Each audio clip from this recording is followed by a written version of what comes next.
కార్తీక పౌర్ణమి నాడు జ్వాలాతోరణం చేస్తారు శివాలయాల ముందు. జ్వాలాతోరణము అంటే ఇలా ఓ కర్ర కట్టి పైన ఒక కర్ర కడతారు. మీ అందరూ జ్వాలాతోరణం చూసిన వారే, ఏదో నేను చెప్పాలని చెప్పడం తప్ప. దానికి ఆవిరి గడ్డి తీసుకొచ్చి కడతారు. దాని మీద నెయ్యి పోసి వెలిగిస్తారు. వెలిగించి ఆ మంట అంటుకోవడం ప్రారంభం అవగానే పల్లకీలో పార్వతీ పరమేశ్వరుల యొక్క ఉత్సవమూర్తులను ఉంచుకొని ఆ మంట కింద నుంచి 3 మార్లు వెళ్ళొచ్చేస్తారు. ఎందుకు అలా పెడతారు జ్వాలాతోరణం కిందటి? పాపము చేసి శరీరాన్ని విడిచిపెడితే ఆ జ్వాలలతో కూడుకున్నటువంటి తోరణములోంచి యమసదనంలోకి పెడతాడు.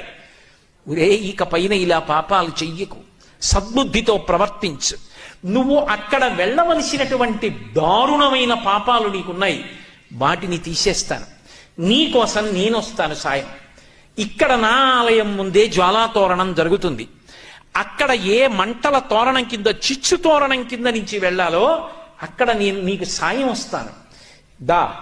నేను ముందు పెడతాను, నువ్వు నా వెంటరా. ఇక్కడే జ్వాలాతోరణం కింద నుంచి వెళ్ళొచ్చావు కనుక ఇక అక్కడ వెళ్ళవలసిన అవసరం తీసేస్తాను.